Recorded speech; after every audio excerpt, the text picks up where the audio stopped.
much we factored using difference of squares, so we cannot find the characteristics using transformations on this one. Instead, we use the few questions that we have. What makes a fraction undefined? Zero what?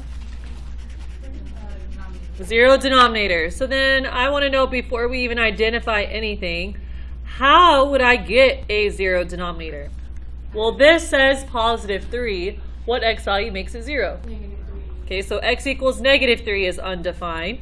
What else is undefined? This says negative 3, so what would make that 0? Positive 3. So we have two values to analyze.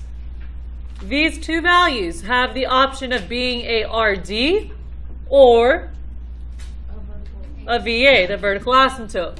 So to figure that out, we ask ourselves, are they being removed? Was anything being removed from this function? No. Why not? Because nothing's the same. Nothing, no factor is being removed. No factor is being canceled. Everybody see that? So then since we have none, then that means RD would be none. We do not have a whole. So then if neither one of these is being removed, what are we going to call both of them? The vertical asymptotes.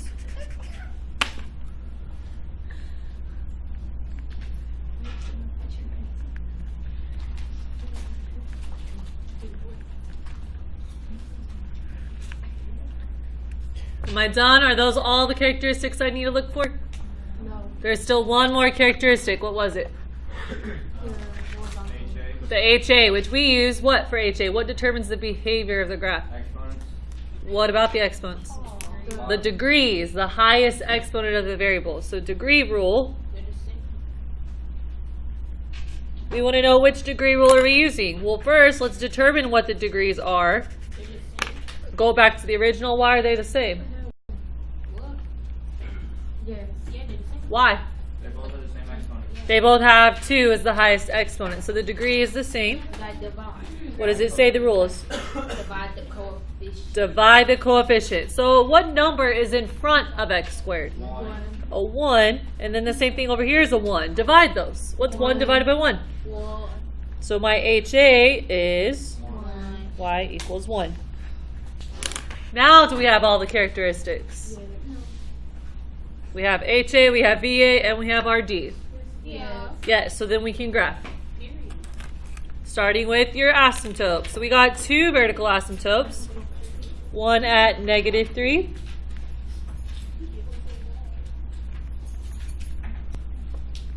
And one at positive 3.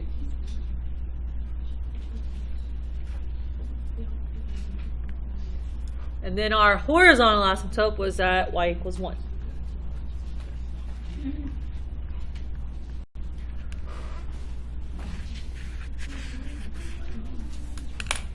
Okay, so when you put this in your calculator, it does not matter which of these you put in, but I like to do the original just because it requires less parentheses.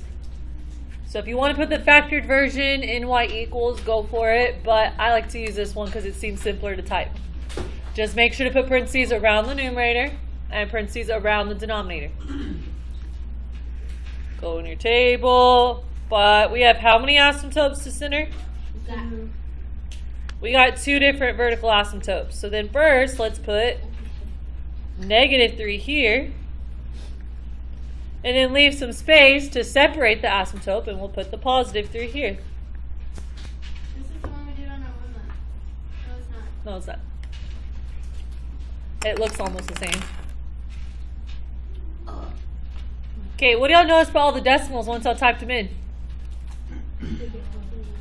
Okay, how about y'all type them in? Because it doesn't sound like y'all did. They're very small. Are any of them pretty decimals? No. How are you going to say no? Because he said they're small. So I'm going to go to y equals, clear.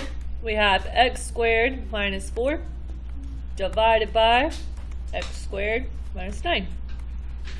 When I go to the table, I'm going to look for those asymptotes. -3 is way over here. They're going to be hugging the zero on it. Look at all of those decimals, though. Are any of them pretty?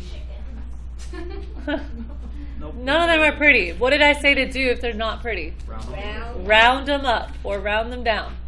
Whatever. So, I'm going to zoom in to this one. If I were to round the -4, Oh. here we go. Tell me if I'm in the way.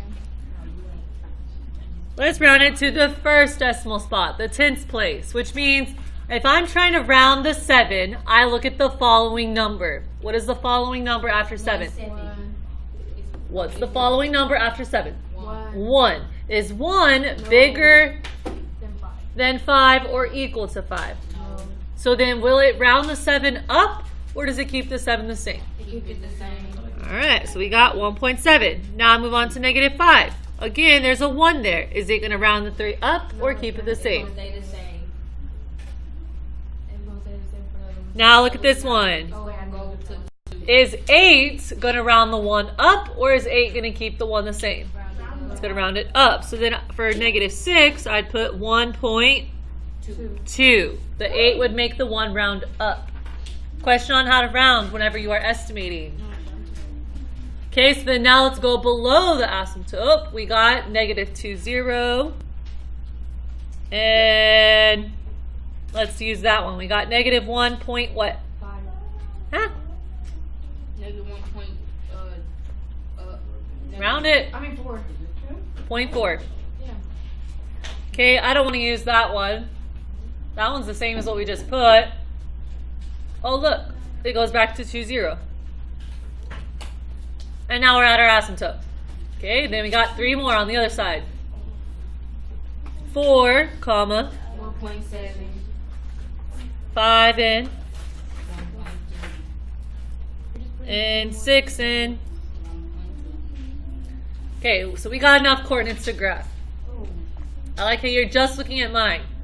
Guys, pretend that you're doing it on your own as well. Your test is tomorrow, not my test, your test. I'm not talking to just you. I'm talking to people that are just copying instead of actually following along. Number is that one. Number 3? It's the number 1, but they add salsa on it. It's called a waffle. Okay, so let's go graph the coordinates. Now, I would suggest that you look at the graph whenever you are doing it because you know that in the center is supposed to be this parabola figure. That might assist you whenever you fill in the curve. Purple pin go. Here it is. Okay, so -4, 1.7. A little bit under the 2. -5, 1.3. Even closer to 2. And -6, 1.2. Even closer to 2. So there's my curve. Approach the asymptotes. Does that look about right? Yeah. Yep. All right. Now the center. We have -20. We have -1.4, which is about almost half. And then we got 20. Why is it going back down? Because it's going down. Because it's a parabola going down towards the asymptotes in the center. See the dip? That's what's happening with values. They're going up, and then they come back down, and then approach the asymptote.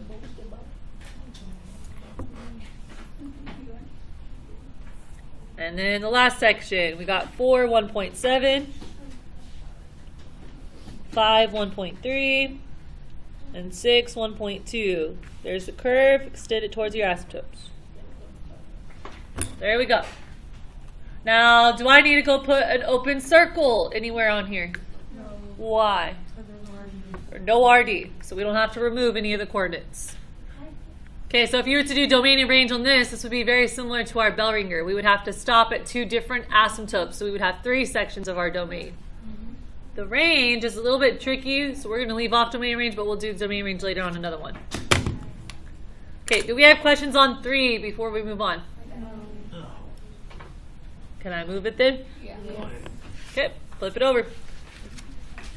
I want to do 2 more like that, and then we'll do 1 application. Okay, number 4. we have to factor it because this one is in standard, not transformation. So factor it. What's the greatest common factor of the numerator? Why isn't it negative 2? Right, the negative in front, then you would take out a negative. So let's pull out a 2, and then what's left?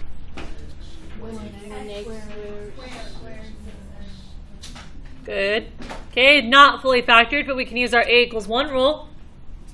Do your big X. A times C is 8. Our B value is negative 6. So what factors of 8 would give us negative 6? 2 and 4. But we need a negative 6. Make them both. They both need to be negative because the 8 needs to be positive. Negative times negative is positive.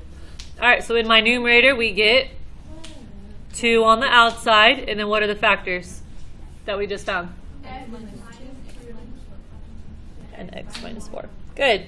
Now let's factor the denominator. So looking in the denominator, the greatest common factor is 1. That won't change it, but we can use the A equals 1 rule and expand it. A times C. B value? Negative 1. So what factors of negative 12 give you negative 1?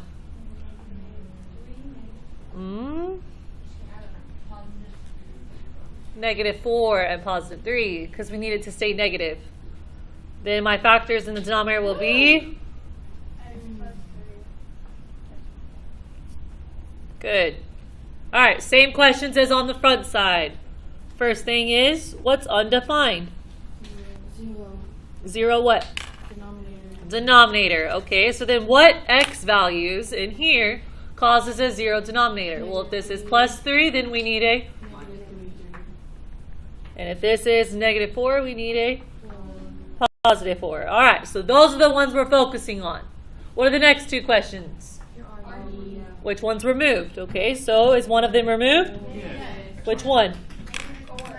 The 4 is. How did you know the 4 is being removed?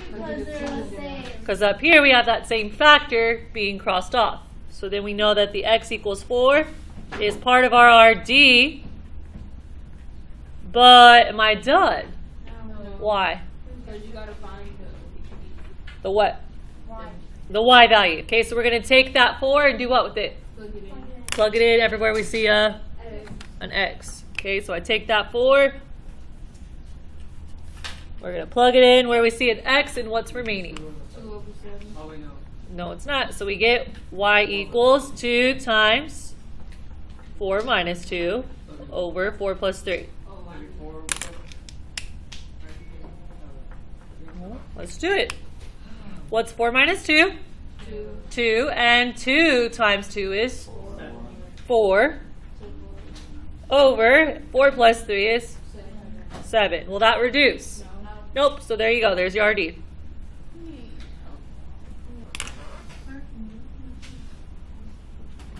Okay, what was the next question? We took care of what's removed. The vertical asymptote, which is what is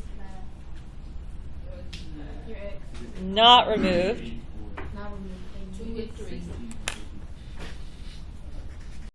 In the denominator. What's not removed from the denominator, that was undefined. X equals what? -3. And what does that mean that's going to be called? Okay, yep. Yep. Because someone said vertical asymptote. Oh. And then I heard 3 instead of -3, but it's supposed to be -3. I did say -3. I said 3. It's okay, I have a microwave. Alright, last characteristic we need. Last characteristic, the degree rules, which gives us the horizontal asymptote. So which degree rule? Same. It's same again? Yeah. Why? Because they the same. They have the same highest exponent. Because over here we have a square and a square, so that's applying the same It's gonna degree. be 2. Why? Because 2 divided by 1 is 2. Very good. We're supposed to divide the coefficient. So the coefficient is 2 divided by the coefficient of 1. That gives me 2. So my HA would be Okay, now we can graph it.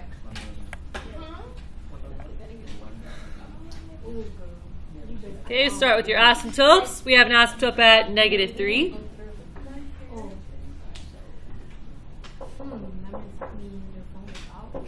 And we have our horizontal asymptote at y equals 2. And I will save the RD for when we're done graphing, and we'll go put an open circle at that coordinate. Okay, go ahead and get your table. We don't have a lot of room to put it on here. I'll just put it on the calculator. Okay, so go to y equals, clear it. Again, I like to use the original instead of factored. It's easier to type in. So parentheses, type in the numerator, 2x squared minus 12x plus 16.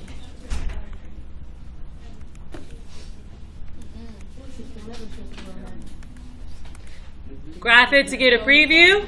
Does this look about right with our asymptotes? Yes, it does. All right, so go to the table. What's in the center? Very important. Everybody up here? Yeah. So is 4 going to be in the center? Because I see error. Yeah. No, it's not. No, it's not. Because I was removed. That was removed. It's still an error, but is this the error we were looking for? No. We want what to be in the center? 3. The asymptote, the -3. Okay, so go to -3. And we're going to pick 3 points above and below this. Will 12 show up on the grid? No. So let's probably skip that one because 12 doesn't even show up. Go to the next one. We can graph -5, 7. Here we go. -5. 1, 2, 3, 4, 5, 6, 7. I'm going to skip that one because that one doesn't look that pretty.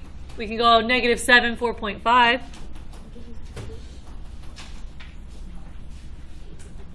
And then -8, 4. There's your curve. What? Yep. Tackle, you come back. Girl, shut up. Okay, now go find 3 points below the -3. So we got -2, -8, -2. 1, 2, 3, 4, 5, 6, 7, 8. Got -1, -3. Yeah, I don't like that one. 2, 0. That one looks better. There you go. There's my next curve. So do we see why finding coordinates is important? Because I doubt that if you guys just looked at it and drew it, it would have looked like that. No. It tells you the distance from the asymptote, so you have a better estimation of what the graph looks like. Going back, does that look about right? No. I dislike you, James. Yeah, I had me thinking it didn't look right. Okay, am I done?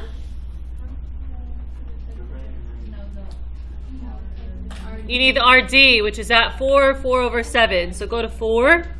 Here's 4, 4, 7. So I'm just going to put an open circle right there. What is that? That's the hole. Your RD.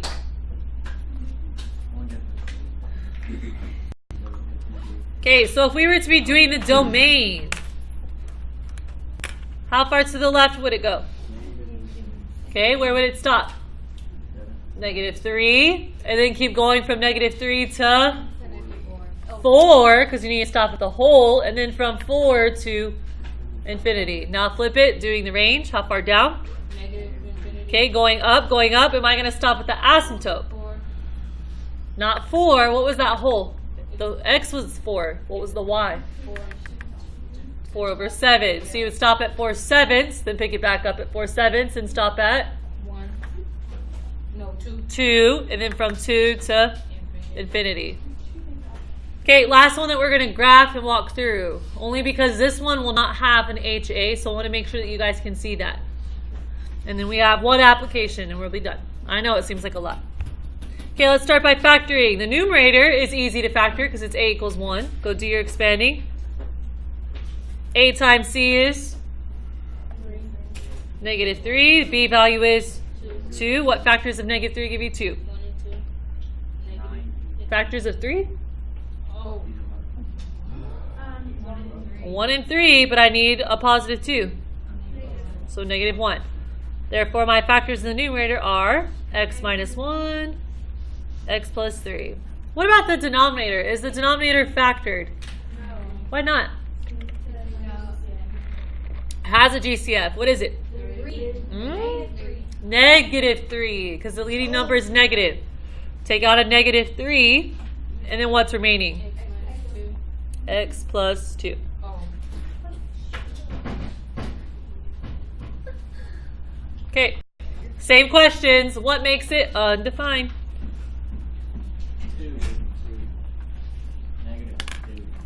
Negative 2 or positive 2? Negative 2. Negative 2, okay. Is anything else going to make the denominator undefined? Because do we have the capability of changing negative 3? No, there's no variable there. So we can't do anything with negative 3, but we do have a variable here where if I put in a negative 2, it's 0. Okay, is it being removed? Why not? Because is that factor being canceled? So since no, then that means what? No RD. So if it's not removed, what is it called? If it's not removed, what do we call it? Which asymptote? Which means my VA is going to be, oh, sorry, x equals negative 2, the one that wasn't removed. So remember, these two characteristics, the RD and the VA, always come from what's undefined. It's just, was it removed or was it not removed? Okay? Question on RD or VA yet? Okay, the last one was degree rules to figure out our HA. Which degree rule are we using here? Well, let's look. The highest exponent in the numerator, what's the highest exponent? 2. What's the highest exponent in the denominator? 1. 1. So there's 1 there. So is this same degree? Are they both the same? Is it top heavy? Yes, because 2 is bigger than 1, which means it's going to overpower it and it's going to go to infinity. Do you approach anything? No. What do we say for HA then? 9. None. Why? Because it was top heavy.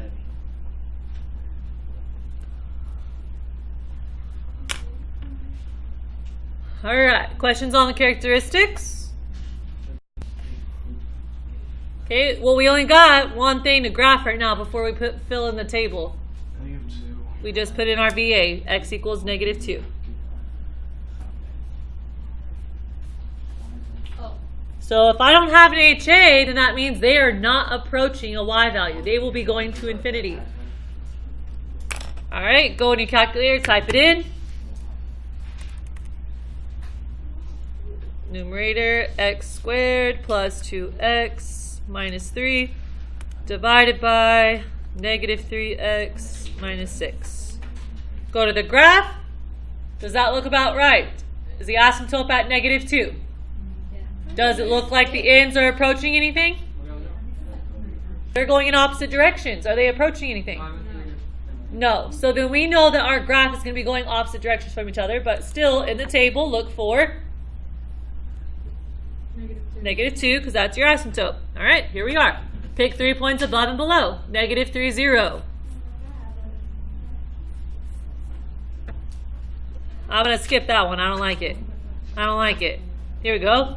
Negative 6, 1.75. So go to negative 6. 1.75 is a little bit below 2. And then we keep going. There we go. Negative 8, 2.5. Okay, so that curve is a little bit hard to see, but if you look at the behavior, what is it going to do right here as we go down? Is it going to cross the VA? So then as we go down, it needs to still approach that vertical asymptote. And what is it doing here? Going upwards to infinity. So you graphed one side. Just remember that it still is going to approach that asymptote. Now do the other side.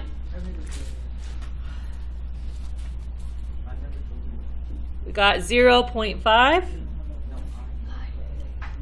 We got 1, 0. And those, I don't like those.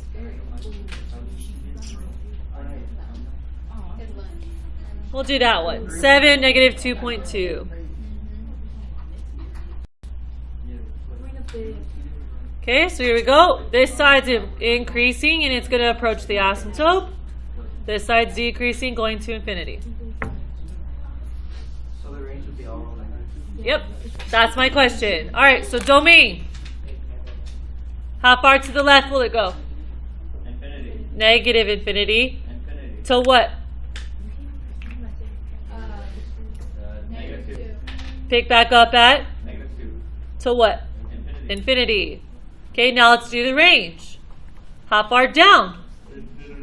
Negative infinity. How far up will I stop? Infinity. I don't never stop, right? So then it's all real numbers. Okay, last thing, go ahead and flip it to the very back page really quick. We are just going to formulate an equation. Yes, I know the bell's going to be ringing, but we're fine. So let's read this problem together really quick. We did this yesterday, so it should be easy. A toy rental store charges then okay, we want to know what would be the total cost Per toy for the year. per toy for the year. So am I saying per year? No. No, I want to know per toy. Nobody told you to pack. Unless you want me to hold you, I would suggest you get your paper back out and finish. 100 divided by 4, I believe. That's not the formula. Okay, so then what is my output talking about? The total cost per toy. So cost. Well, what does the cost start at? $100 as an annual fee. Does it say at 100? No. What changes it? The $4. The 4 to rent each toy. So we're going to add $4, but if it's per toy, what do I need here? A T. A T for toys, because it's per toy. But that gives me the total cost. Does that give me the total cost per toy? No. How do I make it be divided up between the toys? Divided. By what? T. There you go. Now you may pack. Barely in time, by the way.